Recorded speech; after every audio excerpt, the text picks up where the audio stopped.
Perfect. All right. And again, I'll give just a couple more minutes here for some other folks to get locked on if they're in the process of doing that. So 4:02, we will get started. Last week took us right at a little under an hour, I would say. So looking to do that again. If we finish early, then I'll leave that time open for some questions. Um, if you want to hang out and ask me some questions, then that's fine as well.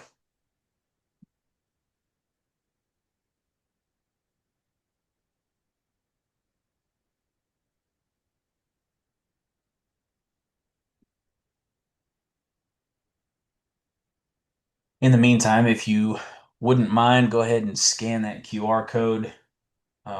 That will take you to a new way that we collect attendance for our virtual calls now. We have a neat program, and perhaps you've heard um, ArcGIS. I hope I'm saying it right. It's data collection. It's a mapping program, and it shows us just where everybody is located. Um, so it shows us dots on the map of exactly where our participants are. So it's a really cool thing.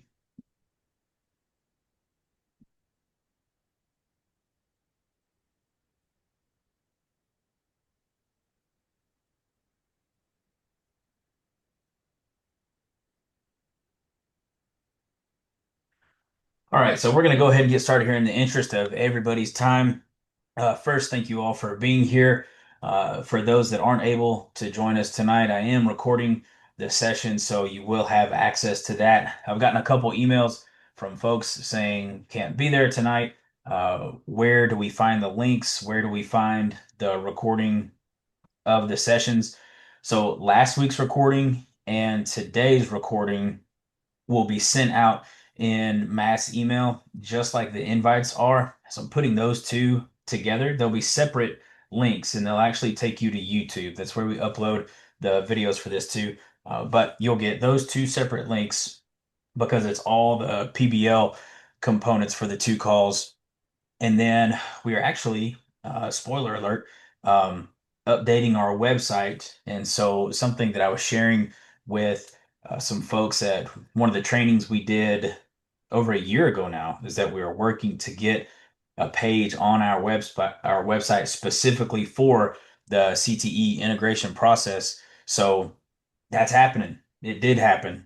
So when we get that new website launched very shortly, you'll see a whole page dedicated to STEM and PBL integration within the CTE programs, where you'll find a lot of resources, most of which I've already shared with you. But if you're brand new to CTE or if you're brand new to the process in general, then there's a whole web page for you to check out that's got a lot of links and a lot of useful tips and information on there. So pretty excited about that. All right, getting straight into this afternoon's discussion, we are going to look at the second half of the PBL components. Um, Last week, we talked about three of those components. Specifically, this afternoon, we are going to be looking at the components open-ended, student-led, and student-created product. So the format will be very similar to last week's call, where we take a look at each one of them. We talk about some key points for each of them, and then we take a look at the rubric to find out just exactly where they could live if you're planning PBL units. All right. So first, if you remember seeing this from any of the trainings that you've been to, you'll notice that the three we're doing tonight right here, unshaded, which means last week we talked about 21st century skills, keeping our PBL content focused, and then making our PBL relevant. So what skills are we intentionally connecting to the PBLs? How are we making sure that our PBLs are meaningful and they're focused on the specific content that we want taught in our class? And then how do we make it relevant for students, building those relationships and making sure that we're connecting with industry partners. That way, the students see some really strong connections and meaning for the PBLs. So that was last week. Tonight, all about open-ended, student-led, and having that student-created product. So I'll pause on this screen for just a moment to give you at home a chance to scan that QR code. If you want to pull up the blank template, this QR code will take you directly to that. If you want to follow along as I talk about the components of the PBL with that template, you might find it useful. If you want to open that template up on your computer, then that is perfectly fine, up to you. So I'll pause for just a second to give folks a chance to open that up.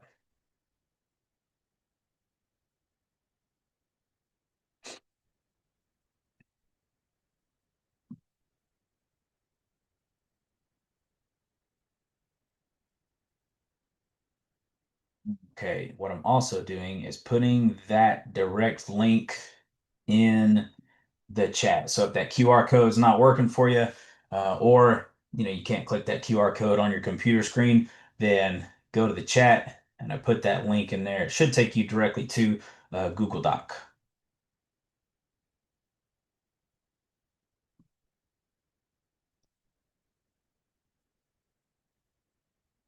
All right, so first component we're going to discuss tonight is open-ended.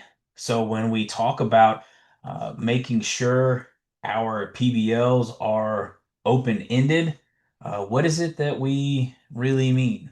So some key points for what it means for a PBL to be open-ended, and then how do we do that? The first thing is that if we say open-ended, what we're referring to is that the PBL has multiple possible solutions, multiple outcomes. Sometimes when we are completing projects or we're solving problems, sometimes we get a little tunnel visioned in thinking that there's only one correct way for that problem to be solved. And now I know there are instances, if we're talking about simple equations, then yeah, there's one answer for this particular equation. But if we're talking about a much larger problem, something such as a community issue, then yeah, we want to make sure that we leave the problem open-ended. We leave the solutions to have the possibility for there to be many different ways for the students to solve that problem. And this can be hard because sometimes we think that this is the right way to do things when someone else might propose a different solution. Then we might not fully understand that that solution could work. So that can be difficult as an instructor, sometimes allowing the students that freedom to make the choice or to approach the problem in a different way, which does help promote a much deeper exploration of the content. So on the front end, students knowing that there is more than one possible solution to the problem allows them to think more openly about it, and it allows them to explore different solutions, which means they're going to have to take a look at that content. They're going to have to take a look at that problem, and they're going to have to approach it from several different angles. So, this can help when students feel like they're getting stuck, meaning if something's just not working out and they're not coming to the conclusion that they thought they should have come to, then that might support their thinking that they're not wrong. They've just come to a different conclusion than they thought. So, leaving a PBL open-ended can do that for the students. It could allow them to approach it from many different angles, and it also allows them to interpret the content in their own way, such as different learning styles. So students being able to use those different learning styles, whatever suits them best, whatever suits your classroom best. It allows them to develop those problem solving skills, and then eventually those decision making skills when it comes time to decide like what is our proposal or what is our solution for this particular PBL. The students knowing on the front end that there are multiple solutions to this will allow them to approach the problem different angles, but it will allow them to really feel like they have some ownership when they're solving the problem. It allows them to really harness those decision-making skills that they have that they might not practice as much as we would like. So, if we're thinking about where in the template we would find opportunities for leaving the PBL open-ended, I said this last week and I'll say it again.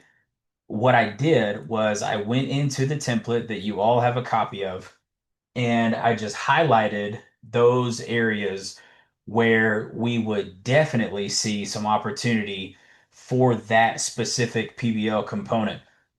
It does not mean this is the only one or these are the only places where you can leave the PBL open-ended. It just means that if you're first time approaching PBL or first time using this template and you're curious, like where might I find an opportunity to leave this PBL open-ended? Like where might that live? So first example is in that driving question.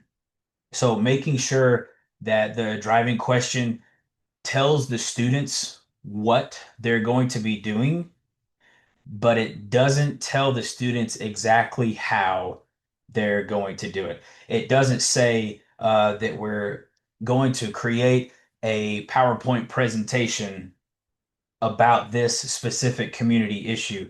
Instead of that, it might say we're going to communicate a solution for this specific issue. So saying the word or saying the phrase communicate the solution instead of make a PowerPoint for this solution. If we say make a PowerPoint, you're going to get a PowerPoint from every student or from every group. If you say communicate a solution, you might get a PowerPoint, you might get a short video, you might get a series of talks, a lot of different solutions that you could get. Students communicate in different ways. Um, so just small things like that can steer the driving question a different way. There's no pun intended in that. The culminating event, yeah, we certainly want students to know, um, or we want students to know that their final product is going to be showcased, but their final product can be different than someone else's final product. If this is one of your early attempts at PBL, or if maybe you just don't feel comfortable with all your students having all these different solutions, um, then you might guide them towards a couple options. You can either create a video or a PowerPoint. You're not leaving it open-ended for any and all communication solutions, but you've narrowed it down. The students still feel like they have choice. So it's still open-ended if you give them a couple options because you haven't narrowed it down to one single thing that they've got to do. Daily activities, I highlighted this because when we think about what different students are able to accomplish in one day versus 2 days, what might take student A 3 days to complete might take student B 2 hours to complete. So, um, the daily activities, a lot of you communicated that you have checkpoints that each student has to complete for each day, or some of you mentioned that your students use journals, and that's one of your daily checks for each student for each day. But there is opportunity for you to leave the PBL open-ended by incorporating some of those daily activities that you already do. Allowing students to create their own schedule for how they're going to complete the PBL. could be something that you make part of the daily activities, but allowing the students to complete different parts of the PBL on different days or allowing them to complete different parts of the PBL at different paces. That's why I've got the daily activities highlighted for this particular component. It's really up to you. It's what your approach is. That was just my thinking behind it. Moving to, it's actually page 3, but it looks like page 2 on the slides here. So on the template, the technology integration piece, as far as leaving that open-ended, my thought was, are we allowing students to use a video recording device? Are we allowing them to use an iPad? Are we allowing them to use a Chromebook? Are we allowing them to use some sort of digital presentation device, whatever that may be? We're incorporating technology. We're also leaving the PBL open-ended because we've not said only make a PowerPoint. We've said use this particular device to communicate your solution to the problem. Um, so I think that's fine. As long as we're giving the students choice as to which way they want to communicate it, technology can definitely be integrated there. The career connections, when we were in Smyrna in July, in the driving question um, breakout session, a teacher was talking about career connections, and she made a good point. She said, what if during the PBL, because she was talking about the driving questions, what if during the PBL we don't connect one specific career to the PBL? What if we make that part of the PBL? Just thought it was great, loved it. So what she was saying was when you give your students the driving question, allow them to decide what career they're going to focus on as they try to solve the problem. So, if we are building a new structure, are we approaching this from a finance position? Are we approaching this from an engineering aspect? Are we approaching this as a CEO who is supposed to be overseeing the totality of the new construction? So, I think that's a great place to leave PBLs open-ended is by allowing students to choose which career they want to connect this with. If you, as an instructor, want to provide the students with a list of careers, you say, here's 5. Pick one that you're going to act as to solve this problem or to work to solve this problem. Um, in the unlikely event all the students choose the same career, then you might get several similar approaches, but you've given them choice and you've left that PBL open-ended by allowing the students the opportunity to choose the different careers in how they're going to uh, approach and solve that PBL. All right, so this part of the call, if you were with us last week, then you're familiar. If you weren't with us last week, then what I would ask you to do is to take the link that I am putting in the chat right now, and that will take you to a Google Sheets page. That Google Sheets page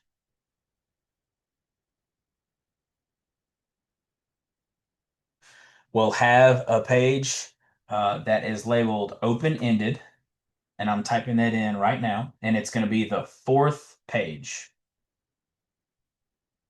So what you should see, and I'm going to drag this over so you can see it here. What you should see is a page that looks like this. So we've got the different tabs here down at the bottom. So find that one that says open-ended, and then that's where you would answer the question that you see here. How will you make sure your PBLs are open-ended?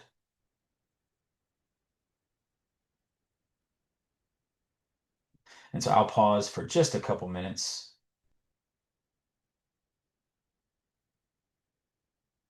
and I will let you type those in.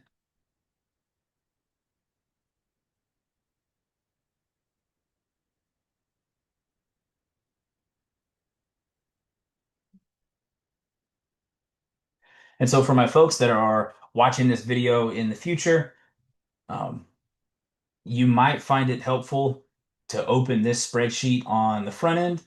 Um, That way, you've already got access to it. And then when we get to this point in the video, you can just click over to that tab and you don't have to hunt for the link.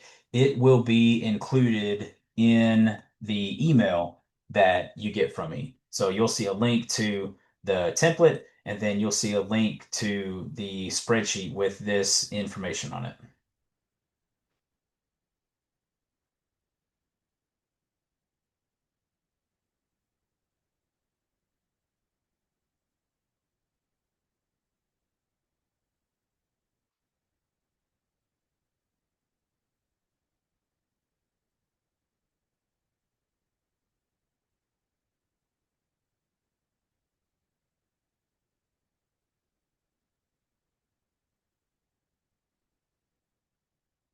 All right, so next PBL component, student led. A lot of questions on student led. Um, a lot of comments on how this is a difficult part for teachers sometimes is just kind of letting go. Um, if we're talking about PBLs, we are talking about teachers, talking about educators serving as facilitators of the project, allowing the students to do the heavy lifting. And there's that cliche statement that you hear a lot is let the students do the work. And it's very beneficial. Let the students drive the PBL, let them do the work for the PBL. If they get stuck on a problem, let them be stuck. Let them work to figure it out. Sometimes we have a deadline and we want students to meet that same deadline because we've scheduled 4 days for this PBL. We're on day three, but we're still stuck on day one or even day two problems. And sometimes it might feel easier to go over to that desk and say, well, have you tried this? And then that leads them to a particular solution that maybe they wouldn't have come up with if they were left to brainstorm on their own. So I understand completely that that can be difficult, especially when, we've got something else scheduled to start on a Friday and it's Thursday and we need to be wrapping this up. So that part can be tricky. That comes with a lot of practice, especially if you're doing your first PBL. Comments that we hear from teachers sometimes is I had no idea that what I thought would take 4 days actually took 6 or 7, or just the opposite way around. I thought this was going to take my kids so long to do, but they figured it out in the first 2 or 3 days. Comes with practice, comes with doing multiple PBLs. And like we've said multiple times before, um, the first PBL that you execute, it's not going to be perfect. It doesn't have to be perfect. There's no PBL police coming to look to see. It's like, oh, well, you should have done it this way. No, that's why that reflection piece at the end of PBL is so important. Like, what could you have done differently? And what would you do if you were to do this PBL with another class? What would you do differently? All right, so student led, students drive the learning and the direction of the PBL, while the educators act more as facilitators. Such a true statement. Leaving the PBL student led allows those students to take responsibility and actively participate in the PBL. If they know on the front end that they are going to be responsible for the completion of this PBL, and if you are very clear with them and you set those expectations, this is what's going to happen. This is how I, as a facilitator, this is how I am going to act during this PBL. During trainings, if you've been to some of my trainings, during activities, I will say before the activity starts, one of my statements, do not ask me questions as you're completing this activity. then the activity starts and someone asks me a question and I intentionally ignore the question. Or I say, I'm sorry, I'm not answering questions. On the very front end, I said, don't ask me questions during this activity because it's up to the learner, whoever that might be, to figure it out, to work, to problem solve. And if they know that on the very front end, then they know, okay, I'm responsible for this. I'm going to have to work to do that. Third thing here is they know that they're going to have to practice that independence. They're going to be, or I'm saying this in air quotes right now. You can't see me, but it encourages them to work by themselves, not without a group, but it means that they're going to have to think through this. They know that they're not going to have someone standing over them giving them answers as they're going through the problem solving process. They're going to have to figure out some things by themselves. So, which leads to that second statement there. It encourages them. I'm sorry, my animals are going crazy right now. Just one moment.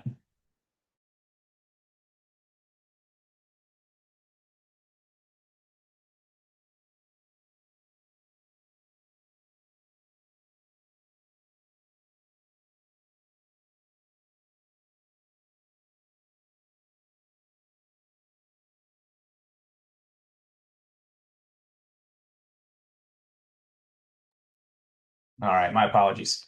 So that second point there, encourage students to take responsibility and actively participate. What if they don't want to?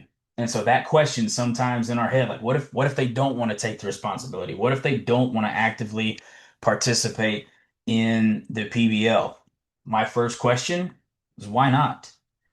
I'm making sure that I'm observing those students and I'm having that conversation with them and it's one on one. Like, what's going on? I've noticed that you're not actively participating. I've noticed that, maybe you don't feel any ownership for this.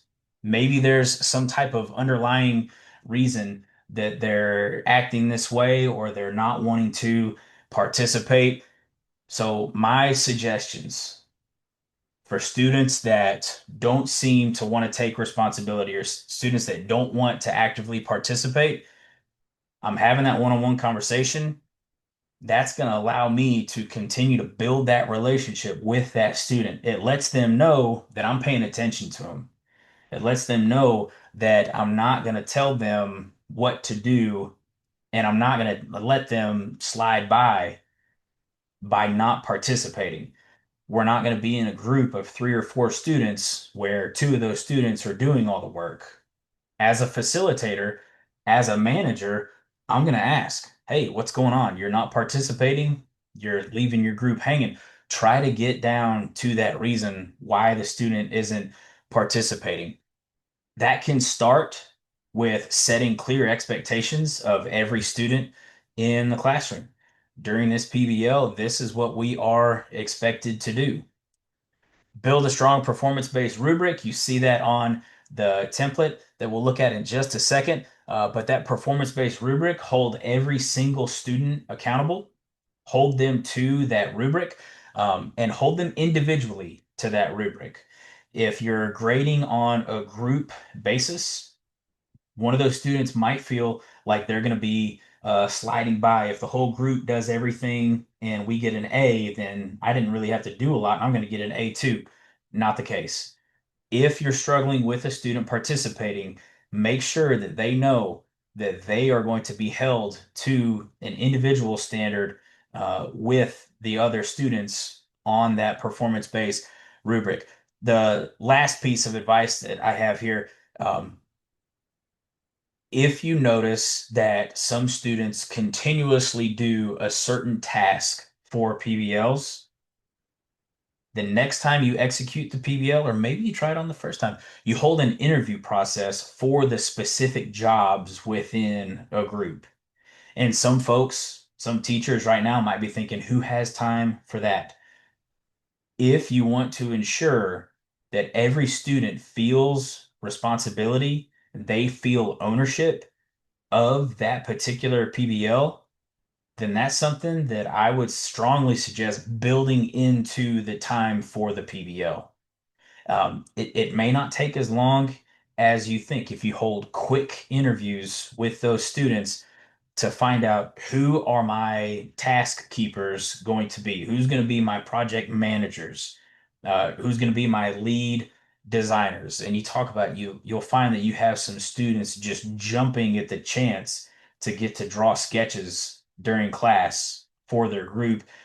You have students jumping at the chance to be somebody else's boss in the room. And I think that happens whether we assign them that task or not. Someone feels the need to tell others in the group what to do. Now, all of a sudden, that's my job as a student in this group. I'm locked in and I'm loving every bit of it. So, the answer to the question, what if they just don't want to? This is where I would start. I would start by continuing to build that relationship with a one-on-one conversation. I would make sure that my expectations for this PBL are extremely clear. I would make sure that I have a performance-based rubric that the student sees on day one. Like they see the rubric, it is in their hand. They know exactly how they're going to be scored. And then if I'm still struggling with it, the next time I execute that PBL, then I might start off with an interview process before I even show them the driving question. I'm having an interview process to see which students are going to do this particular task. That can also help you group your students. If you have groups of students after multiple PBLs, if you assign the groups or if you allow freedom of choice for the groups, same ones are pairing up together and you want to switch it up a little bit, or maybe you want to see if a different outcome comes from them being in a different group. That interview process can be helpful for that too. And now you've got four jobs and you divide those jobs amongst the different groups in the class to create your new groups for the PBLs. So again, just some suggestions here. I'd love for you to try it out and let me know if you've done these before, if they do work for you, if they don't work for you. I would love to see some of your feedback on this. Where does this live in the template? Leaving it student led. In the driving question, you've told the students you're going to act as this particular career. Um, that culminating event, they are going to be the ones leading the conversation while they are presenting. I know in CTSO competitions, there's very little instructor involvement, or there should be very little instructor involvement, and it is very heavy on the students doing the work for those CTSO competitions. Again, tying it into the daily activities, if you have certain tasks that each student should be completing each day, then that's a way that you can connect that to the daily activities, and they should feel that responsibility for completing each of those daily tasks is where that comes into play. The technology integration here, allowing the students to discover which type of technology they want to use as they create the presentations, allowing the students to communicate whichever form of technology they want to use for that is another way to lead it student led. And then that capstone presentation um, ties directly to that culminating event. How are they going to showcase this? How are they going to present this? Allow them to do that. We've seen a lot of PBLs and we ask questions like, oh, so how did y'all come up with this problem? And then the teacher jumps in and says, well, here's where we started. When I ask that question, what I'm really looking for is I'm looking for the students to tell me, how did you start? I could have a conversation with the teacher and they could tell me about the PBL all day, and it would be fantastic. There's no doubt. But if I'm asking the student group, like, how did you come up with this? Where did you start? I would love to hear what the students have to say on this. And then that performance-based rubric there, because we directly mentioned it as a way to keep the students involved, um, showing them where they're going to land, developing on target mastery, or you can change those headings to whatever you want. If those are numbers, if those are percentages, and that's what allows you to know if the students have mastered that particular standard or that particular part of the rubric. It does not have to stay developing on target or mastery. Of course, we want them to master the standard, but if you measure mastery a different way and you want to put those numbers up here because that's helpful for you, then go for it. It's your rubric, use it as you will. All right, so super interested. If you'll go back to that spreadsheet for me, and you should see a tab at the bottom that says student led, and just type in there, how do you make sure that your PBLs are student led? What do you do? And I will stop talking for 2 minutes to allow you all to do that.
All right, which leads us to the sixth PBL component, the student created product.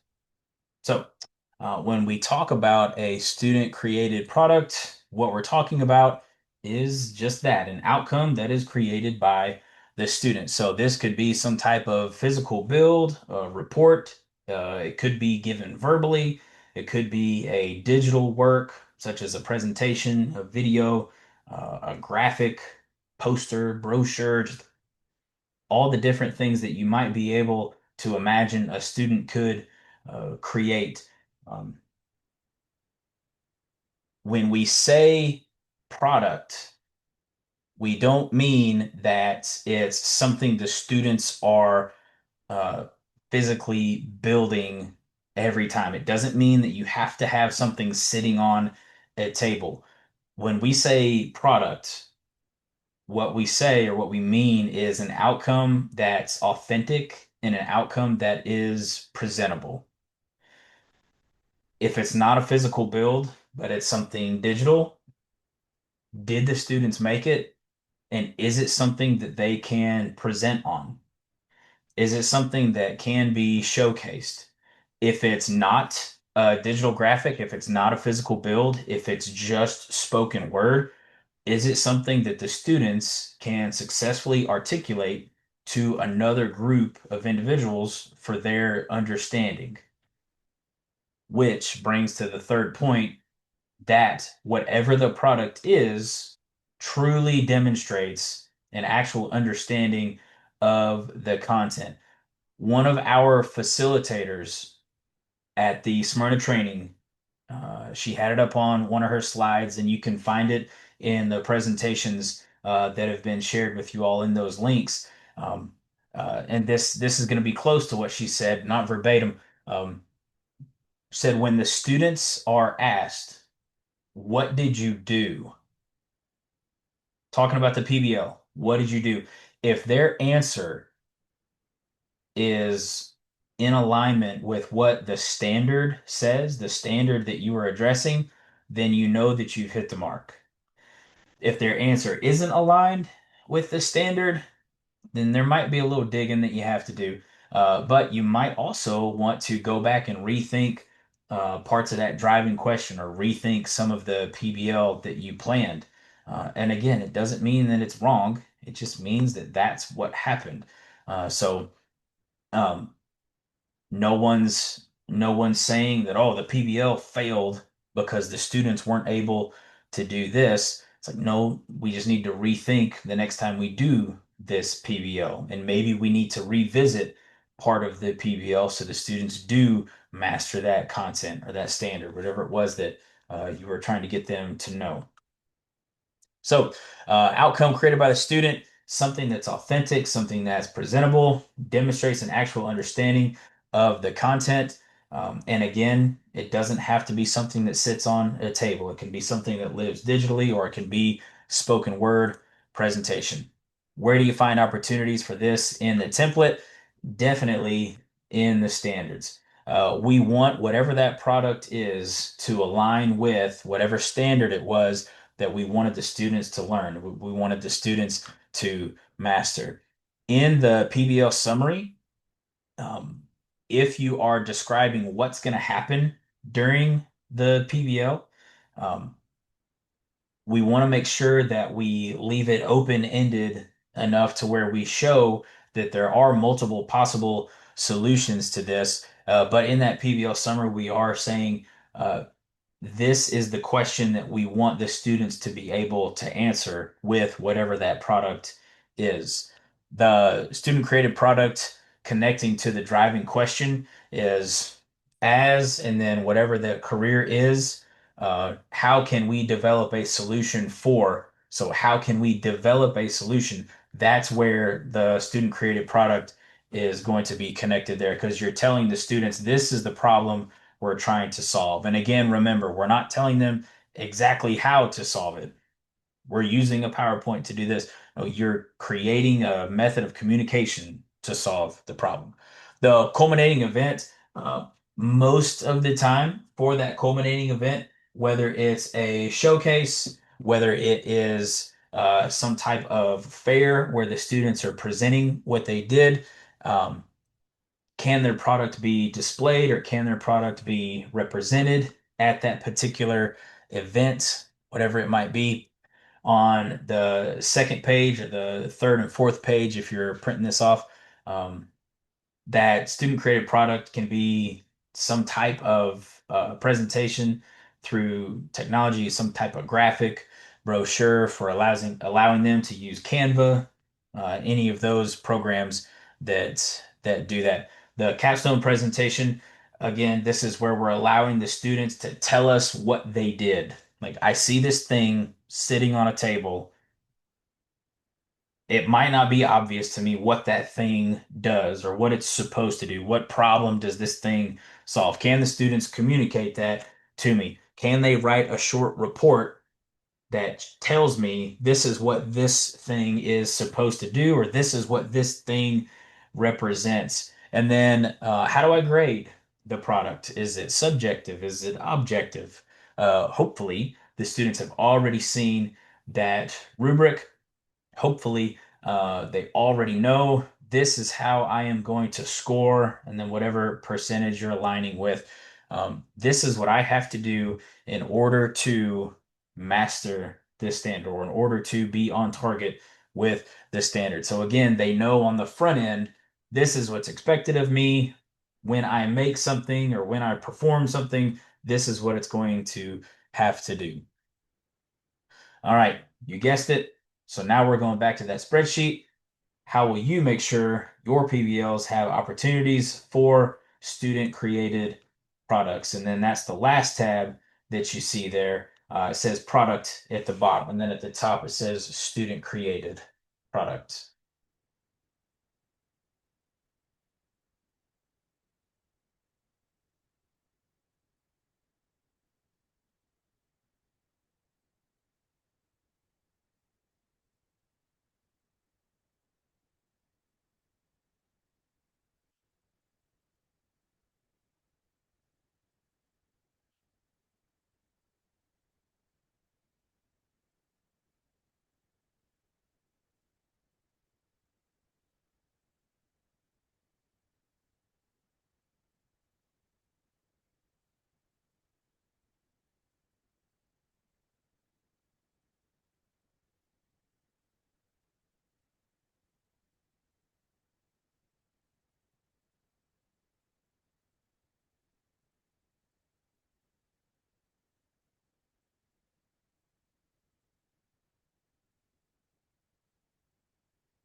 Okay, and that brings us to the end. For the video purpose, I'm going to go through the last couple slides for the folks that are watching this as a recording.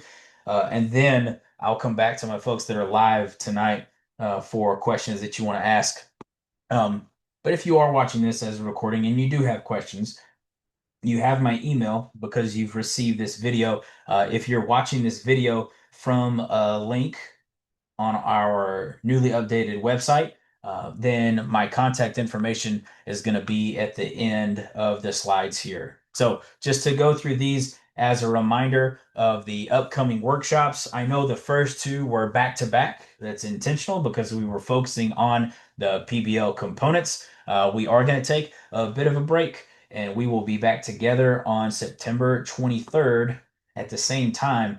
And we are going to discuss the engineering notebooks and portfolios, which you might find be a very useful tool when it comes to navigating PBLs with your students and helping your students stay organized. And then in October, we're going to talk about all of it. And I will have open discussion for teachers that want to join, teachers that want to share what PBLs they're trying to plan, what PBLs they've already executed, or what PBLs they want to share with the rest of Tennessee. And we would love to see those as well. So those are the future dates. The time is the same. The Zoom link will be the same. It's 4 Central Time, 5 Eastern Time. So that will remain. If you're curious about some STEM supports close to you, these are, the stars here, those are the locations for our STEM hubs. They have a lot of great things going on there. So always putting in a plug for our STEM hubs. They do just a tremendous job with teachers across Tennessee and um, professional developments, community meetings, the lending libraries where you can rent instructional material from them. Like some of them have 3D printers and they'll deliver it to your school. Some of them have lots of Connects Lego sets and they'll deliver those things as well. And then they just have a ton of student activities. If you're looking for something, reach out to one of your STEM hubs. You do that, scan that QR code or this link, and it'll take you to the website. It'll show you like this is your closest STEM hub, and here's who you contact. Um, Statewide Design Challenge for this year, we are partnering with the TWRA. Super excited about that. If you've already signed up for this, then you've already received the welcome pack. If you've not yet signed up for this, then please feel free to do so. This is PBL in a package, and it gives you a prompt and it shows you the different steps of the engineering design process. And it kind of walks you through, in a sense, walks you through how to conduct this PBL or where you might find some different resources for completing a PBL. So give that a look. It's definitely worth glancing at. If it doesn't exactly align with your program of study, then great. Maybe it helps you kind of think outside the box on what you could do with it. So no pressure to use that, but it's there if you want it. I have gotten some emails about certificates of attendance for these calls. You're going to get one that says PBL components. So if you joined last week and this week, then it'll say 2 hours attendance. If you joined last week but didn't join this week, or vice versa, you joined this week and not last week, then you'll get one that says 1 hour. So for you to get that certificate of attendance, then you will have to have been here on one of the live calls. And I'll know that from when you sign up at the very beginning with that QR code. So if you need that QR code again, after I stop the recording, then I'm happy to pop that back up on the screen. Last, if you're watching this as a recording and you have a question for me, that's my email and that's my cell phone. That's the phone I keep in my pocket. That's the same one that my wife calls me on. So if you do need me, then please don't hesitate. It's never a bother. So don't start that message with "Sorry to bother you, Ben," because you're not bothering me. This is what I do now. So I would ask that you just text me first. That way I can look at it, figure out what it is that we need to talk about. And then if I have to go find an answer for you, then I'll go find an answer for you. And then I can reach back out. It also allows me to know who it is that needs to get a hold of me. Just if there's a cold call that comes in and I don't recognize the number, there's a good chance I'm not going to answer that. But if I get a text message and then you call me later, then maybe I've already saved your number, or I at least know, like, okay, this is a real person and not someone trying to send me an extended warranty on my vehicle. So, thank you for joining us, everybody. I'm going to go ahead and stop the recording now, and I am going to open up the floor for anybody that wants to ask questions.